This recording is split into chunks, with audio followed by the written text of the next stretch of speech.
Good evening, ladies and gentlemen. Our guest this evening is a former director of the Central Intelligence Agency, CIA. He's a former four-star general of the United States with 6 consecutive commands, 5 in combat, including in Afghanistan and in Iraq. Ladies and gentlemen, please join me in welcoming General David Petraeus. General David Petraeus, it is my privilege to welcome you to the India Today Conclave. Welcome to India Today Conclave, General. Well, the pleasure is mine. Thanks, Gaurav. It's great to be with you. I wish I was with you personally and not just virtually, and I hope to be there in January for the Ricina Dialogue. And I look forward to meeting you when you are here in January. General, this was the day, 7th and 8th of October, 20 years ago, when the United States bombed Afghanistan. Now, that was the time that you wanted to get rid of Taliban. 20 years later, what are your first thoughts with Taliban at the ARG, with Taliban at the presidential palace in Kabul? Well, first of all, I would have to say that I feel very privileged to have been part of it over the years, to have spent nearly 8 or 9 of my final 11 years in government engaged in efforts related to what we were doing against Islamist extremism that had brought the 9/11 attacks to our shores. As you noted, both in Afghanistan, Iraq, and even in the greater Middle East. But as I look at the situation, I have to say that seeing the Taliban in charge in Kabul is heartbreaking to so many of us who participated, not to mention to the many Afghan people who are now suffering once again under a government that has a very extremist interpretation of Islam. It is tragic, again, for those people. It's very, very disappointing. Frankly, it's disastrous. And I am very worried for the Afghan people who face what appears to me is going to be a humanitarian catastrophe. The economy has collapsed. The electricity is not going to keep on flowing if the Taliban don't pay the Central Asian states for it, or Iran for the refined fuel products. So there's a very, very long, very cold, very hard winter, and it could be a very hungry winter that lies ahead for Afghanistan and its people. It indeed would be, and especially the question would arise that how do you channelize aid into Afghanistan?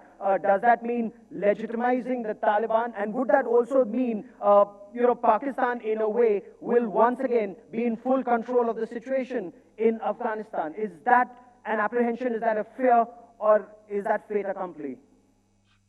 Well, the biggest challenge with Afghanistan was always, of course, the unwillingness and perhaps even the inability of our partner Pakistan to actually take control of its own territory and to eliminate from its territory the headquarters of the very organizations that were making life so difficult for the Afghan people, for our forces, and for Afghanistan itself. I think it's a very mixed blessing to Pakistan to have the Taliban in charge. Number one, there is a lot of discord. There's very substantial disagreement between the two major elements, the Taliban and their ostensible partner, the Haqqani network. As you will know, Mullah Baradar is not even in Kabul right now. He retreated to Kandahar. The Haqqani largely control Kabul and much of the eastern part of the country. You still see fighting. There is a resistance that is ongoing. I don't think that's going to go away. If anything, I think the terrible conditions in Afghanistan will lead people to join the resistance. And of course, you also have the Islamic State Khorasan group, which has been carrying out attacks. And I just saw a news report that there may have been an explosion in a mosque in the northern part of the country just in the last 24 hours. So I think, again, this is Pakistan is going to once again have millions of Afghan refugees on its soil. It's a country that is very fragile in many respects, and it can least afford to have millions of Afghans once again on its soil, as it did, of course, some 20 years or so ago. when it has a similar circumstance. So I think this is going to be very difficult, actually, for Pakistan. And whatever cheers may have gone up in Islamabad about the fact that the Taliban got rid of the Afghan government, I think will be short-lived.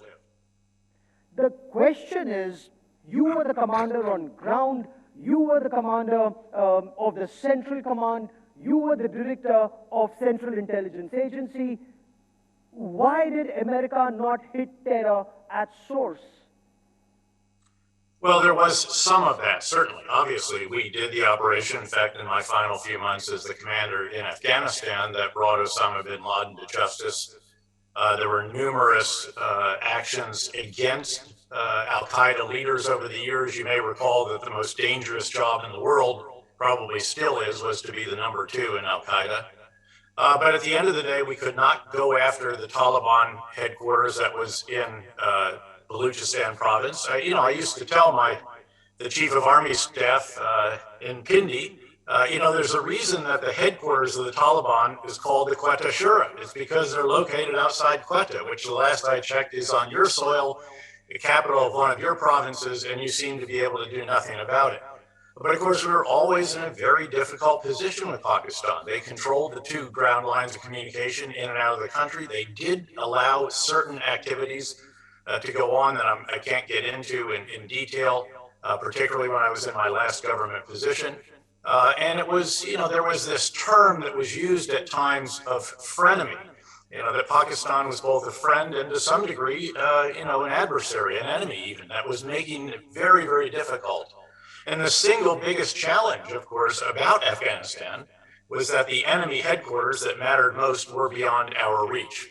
And in a situation like that, you ultimately have to accept that you cannot win. You cannot actually defeat the adversary, the enemies. All you can do is manage it. And of course, it was the frustration in the United States at the very, very top that led to the lack of strategic patience that was needed really to continue the effort to sustain a sustainable commitment, which many of us thought we had actually achieved with only 3,500 US troops, not a single battlefield loss in the final 18 months until the tragic attack by the Islamic State at the entry control point to Kabul International Airport.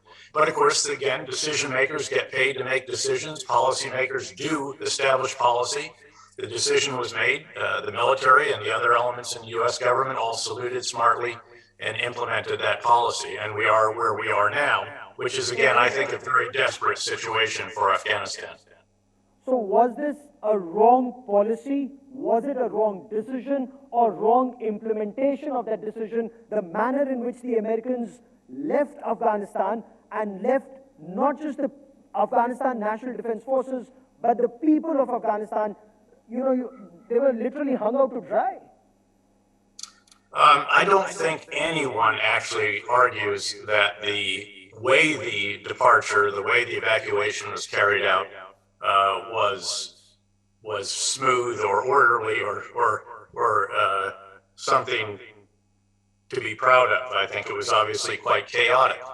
And the fact is that there was an inability to assess how significant not just the withdrawal of US forces, but US air power, and then the US contractors who maintained the Afghan Air Force. Keep in mind that the Afghan force, after you take out the police and border police, it's only about 150,000 actual soldiers. And then about 40,000 of those are reserves in special operations, commandos, and all the rest. And the way you configure that force is the only way you can in a country that is very large, is very mountainous, and has limited ground lines of communication. They do have to protect different population centers, key infrastructure, roads, networks. And when they are hit by the Taliban, the key is that you respond with tactical troops. You respond with helicopters, with close air support, with aero medevac emergency resupply. And the problem, of course, was that once we withdrew our contractors, they couldn't keep all of those sophisticated US-provided helicopters, planes, and so forth operating. I actually did, months in advance, say publicly that I feared a psychological collapse of the Afghan forces if they were simultaneously hit around the country and they realized that no one was coming to the rescue. I think it's actually natural They did fight initially. If you look at the tough fighting around Kandahar, the tough fighting in Herat, some of the other areas in the north. But once all of the contractors were gone, and once the Air Force could not be maintained and it was getting shot up, they were really quite heroic in the early days of this. Then you should expect what we saw, which is that they're going to cut a deal. I mean, Afghans have survived for centuries by realizing who is going to win and then cutting a deal with that individual. There's a degree of chameleon-like behavior that I think all people can adopt in very desperate circumstances. And I think the inability to appreciate that led us to withdraw our military first, while our diplomats and civilians and U.S. citizens and green card holders, special immigrant visa holders, to whom we have a moral obligation. Look, the special immigrant visa individuals in particular spent 2 or more years on the battlefield with our forces sharing risk and hardship. We owe something to them, and there are still tens of thousands of them that we need to get out. And a lot of us and the U.S. government is determined to make good on that obligation. And a lot of people are working very hard to do that. But clearly the evacuation was not good. Will that be possible now, given that the Islamic State Khorasan is going after the Taliban, the Haqqani network? In your appreciation, is Pakistan then in control of not just Kabul, but major parts of Afghanistan? And what do you make of the Panjshir resistance? Instead of leaving these billions of dollars of worth of equipment for Taliban, should they not have been given to the Panjshir resistance instead? Was that even possible? Not really. Again, remember that the final bit of equipment that we had basically that was abandoned was all completely demilitarized. It's never going to drive or fly or operate again. That was at the airfield. The material that collapsed with the Afghan forces, obviously there wasn't much that we were going to be able to do with that. There was quite a bit that did make its way up into the Panjshir. But you asked, are the Pakistanis in control? No, I don't think so. They've never really controlled. They have a relationship. They can communicate with the Haqqani, as they always did when the Haqqani headquarters was located within a couple of kilometers of the Pakistani army headquarters in North Waziristan. So again, there is communication, but there is not control. And I don't think Siraj Haqqani is going to take orders from Islamabad unless he wants to accept those orders. And the same will be true actually with respect to the Taliban leadership itself in Mullah Baradar, who, as I mentioned, is not even in Kabul right now because of the difference of opinion. So this is going to continue to be a chaotic scene. And again, Afghanistan is broke. It has no money. The reserves around the world are frozen. The IMF and World Bank have put them on hold. As you noted, individuals want to provide humanitarian assistance, but not through the Taliban. They do not want to strengthen the Taliban, this, again, ultra conservative, extreme version of Islam. So again, tragically, as is so often the case in these situations, it's the people who are going to pay the price for what has happened. Because reports seem to indicate that Taliban is already using food as a weapon. They are starving out minorities. They are starving out people who are resisting them. So what do you foresee in the weeks, months ahead? A civil war in Afghanistan, different factions fighting with each other, or is it time for the United Nations to intervene? Because who else can deliver all that aid that Afghanistan requires to all sections and not just to a section that the Taliban may want? Well, I'm sure that, again, the United Nations and others will come forward. A number of international aid organizations are seeking to provide more assistance. There's a keen recognition of what I have described, that this is going to be very, very grim during this winter, that the result will be, as I said, millions of refugees. Very cold, dark, hungry winter lies ahead. But it's going to be very difficult. You're not going to see any country go in with force of arms and say, okay, we're taking over. We're going to, shove aside Taliban. You guys can't do this.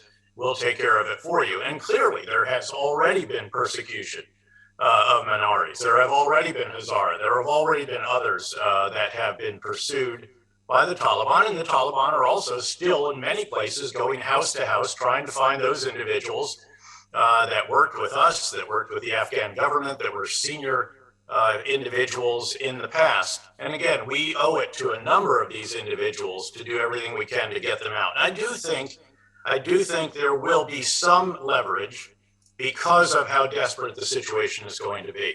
I do think that the Taliban, the Haqqani, they are going to realize that they are going to be in big trouble if they can't provide better for the people. And right now, there's no prospect of them being able to do that because we provided 75% of the government budget in the past. No one's going to step in and do that. And I mean, Pakistan clearly on the verge of bankruptcy itself. Pakistan cannot do that, though it may try to use Chinese money. But in your appreciation, will China want to fill this vacuum? No, it's just not China's model. They typically do Belt and Road Initiative projects, as you know, where they loan you money, and which is paid back to you, and use their own people and their own materials and so forth. And again, that is a developmental model that they employ. In some places, it has worked reasonably well. There's some others where I think there have been some lessons learned, but it is just not their model. And again, China is cautious. The reports of China rushing in to be in Bagram Air Base or something like that, I think will generally prove to be inaccurate. Remember, they put billions of dollars into a copper mine in northern Logar province, just south of Kabul, and again, gave it all up when they were on the receiving end of, by the way, the Taliban and Haqqani rockets and mortars. So again, you're not going to see them.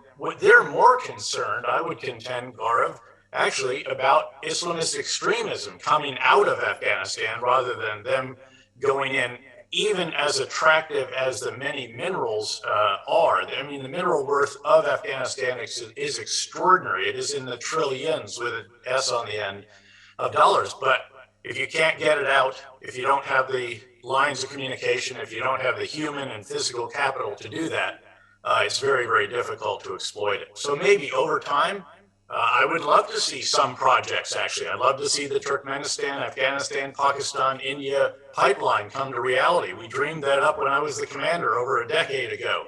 But obviously it has not been possible because of the situation on the ground in Afghanistan, and also, of course, some other issues with your Western neighbor.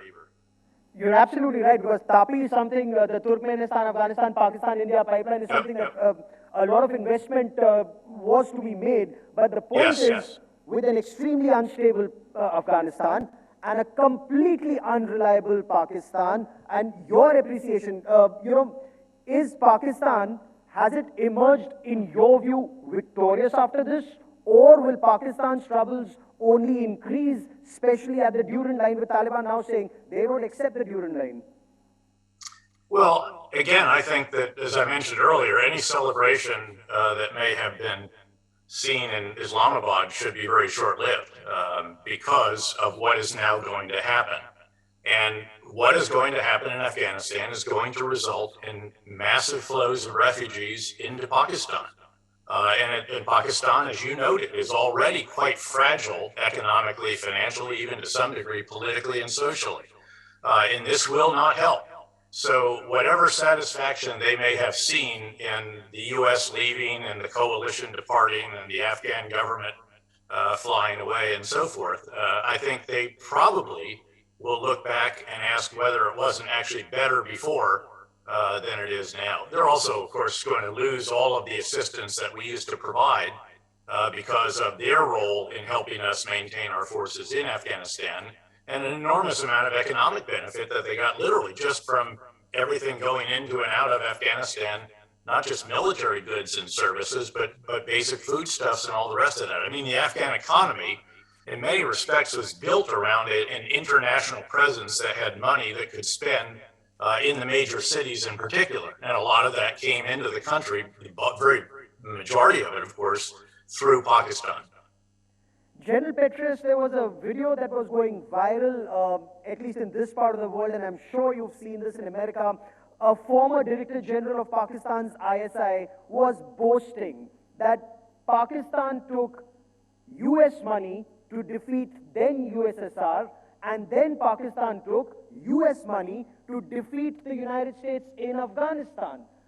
Given Pakistan's stance there are Republican senators, and I think 22 of them, who want sanctions on Pakistan. As former director of CIA, someone who knows Pakistan like the back of his hand, will sanctions work on Pakistan, and is it time to put sanctions on Pakistan? Look, I'll leave that to the politicians. I don't do domestic politics in the United States, and generally that has served me well. As I indicated before, there was always a frustration with our Pakistani partners. Admiral Mullen and I, in particular, had a very close relationship with General Kiani, who I think was the longest serving Chief of Army Staff. There actually was a period where when Ambassador Holbrooke and I were working together when I was at U.S. Central Command and he was the special representative for Afghanistan and Pakistan, we actually thought that Pakistan was working with us. And there were periods where we had a degree of cooperation, especially again during that particular period. And in 2009, you may recall that the Tehrik-i Taliban Pakistani were literally threatening Islamabad from Swat Valley. And we watched with admiration and helped. We had special forces actually bringing in certain assets that we could help them with in terms of intelligence, surveillance, and reconnaissance, not strike. But we were helping their forward units as they went into Swat Valley. I mean, very, very heroic and impressive operations. And then they did Bajur and Momand and Khyber and Orakzai and South Waziristan. And we're all ready to cheer as they're going to clear North Waziristan. And all of a sudden, winter came, they ran out of momentum. And that's when we started to realize, well, actually, they're fine going after the TTP, but they're not going to go after the Haqqani at the end of the day, or the Islamic movement of Uzbekistan, or certainly the Taliban down in Quetta. So all of this, again, we had our ons and offs, and it took us some time, including when I was the CIA director, and I dealt with Director General Pasha, and would meet all around the world. But, you know, we knew that we were being strung along, as the saying goes, to a considerable degree. It was very frustrating. But at the end of the day, they had a position that did allow them to do that because of our dependence on those lines of communication. And indeed, when they cut those lines of communication for nearly 45 days in the fall of 2011, when I was the CIA director, it was very, very difficult. So this is the context. Again, you know, occasionally I used to say, hey, look, this is reality. Get over it. Get used to it. This is what we're dealing with, and stop wringing our hands and try to figure out what it is we can do, but realistically and coldly look at the situation and acknowledge it as it is. And we did. And there it is. General, if I may now shift to what the United States says is its next key focus area, the Indo-Pacific. Now, did the United States pull out of Afghanistan to be able to focus on Indo-Pacific? And if yes, in the coming decades, you see rising confrontation with China? Well, I hope not, actually. And in fact, I'm hoping that the way the administration is going about this will actually prevent that from happening. So let me describe this to you. Think of the guy in the circus who has there's a plate and a stick. Actually, he's got a bunch of plates and a bunch of sticks. And he gets a plate up on a stick and he gets it spinning and it's spinning. Then he goes over, he does another one, then he comes back, spins this one again, then he gets another one. And pretty soon you've got a whole bunch of plates spinning.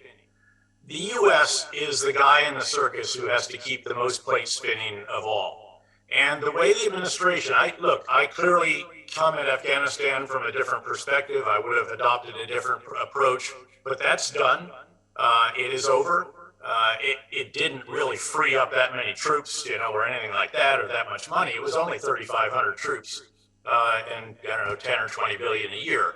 But at the end of the day, the big focus of this administration is exactly right, and it is to achieve a coherent, comprehensive whole of governments with an S on the end, including all of our allies and partners around the world, with emphasis on the Quad, of course, which India is a member of, policy for China. So it's a comprehensive approach to China in order to ensure that there are not misperceptions, there's not miscommunication, there are not mistakes, unneedless confrontation, and hopefully inability to cooperate on some issues where there should be common interests, like combating the pandemic, the climate change, the global economic recovery, et cetera, competition in certain areas, but avoiding actual confrontation. And I think that is exactly right. And to its credit, I think the Biden administration was doing very well in that regard. Remember, they engaged in the Indo-Pacific, all of the leaders there. A lot of that was virtual. Later, more recently, they did the physical Quad meeting. They then went to the UK, did a summit, and then the G7 at the UK. Then they did an EU summit. Then they did a NATO summit. Then there was even a summit with Putin. And then there was the first virtual encounter with President Xi. Noting that now there's going to be a true summit between the two leaders at the end of this year, although it appears that it will probably be virtual as well. But the entire main effort, the biggest plate on the stick, bigger than all the other plates, is the plate that represents the U.S. and its allies and partners' relationship with China. There's a lot of other plates that have to keep spinning. And Afghanistan is still there because there is a possibility of Al-Qaeda, the Islamic State, others that could project international extremism. There's a number of other locations around the world where there are Islamist extremists. There's North Korea, there's Iran. Iran is going to come to a boil here, I fear, sooner rather than later. There's Russia, there's domestic populism. I mean, there's all kinds of issues. But at the end of the day, the issue that you highlighted, the relationship with China, the Indo-Pacific, and really the U.S. and the world, that is the one, that plate is bigger than all the others, and that's the one that you can never allow to stop spinning. But how reliable would the United States be in the long run? Some would argue that you pulled out of Afghanistan, when the Americans pulled out of Afghanistan, friends in Afghanistan were let down. When AUKUS happened, France felt let down. Would there be a time that the United States' priorities would change, and those who may put their eggs in the American basket may again be hung out to dry? No, I don't think so, actually, and in part because of what has happened. I mean, Washington, the people here in Washington, this administration, these are seriously bright, seriously experienced, seriously focused people. Again, you can debate whether we should or should not have left Afghanistan, and I have, but again, that's done. They know that they gave China a stick with which to beat us, and China did. China immediately said, see, we told you, America's a power in decline. We are not, by the way. I'm in the investment world with partner in one of the biggest investment firms in the world, and I'm telling you, the U.S. economy is coming roaring back, as are many others. But no, we handed China an issue with which to criticize us. And they also said that they're an undependable partner, and they look across the Taiwan Strait to some degree when they do that. So, but that's understandable. And then the AUKUS thing is a little bit more nuanced. I've talked to very, very senior people in the administration in the last 2 weeks, and there was clearly a misperception. But the belief was that Australia had actually engaged with France, and this wasn't going to be a huge surprise and so forth. Obviously, that didn't turn out to be. And in fact, I think the whole Afghanistan focus, which was required because of this chaotic withdrawal and everything else, that took people's attention away from other stuff. But their attention's back on that. Look at where the Secretary of State and National Security Advisor have been this week, by the way, also where I was in Europe. They were doing all of the regular meetings, a lot of meetings in particular, of course, with France to get this situation back in the box. And I think just the fact that they did what they did, they realize that we must be seen as a dependable partner, and they will indeed set out to do that. And as the economy comes back, that will establish a very firm foundation on which to build all this policy. General, the last 30 seconds, if I may, what do you make of Chinese planes repeatedly violating Taiwan's airspace? Is that posturing, or is there something far more serious that the Chinese could be up to? Well, first of all, they're not violating their airspace. They're actually entering their air defense identification zone, which is a sort of somewhat of an arbitrarily drawn. They're nowhere near their airspace. They're coming to the southwest of it. Yes, they're sending a message, and certainly others are sending messages back. It is a message of displeasure about some statements that have taken place and some actions and all the rest of that. But at the end of the day, I think both sides, everyone is being quite careful. This is part of signaling back and forth. And indeed, this is highlights the importance of the summit that will take place later this year between President Xi and President Biden. I will let that be the last word on this part of the show. Many, many more questions, but when you come to India in January, look forward to meeting you, General Petraeus. As always, many thanks for joining us here on India Today. Thank you, Garth. Good to be with you.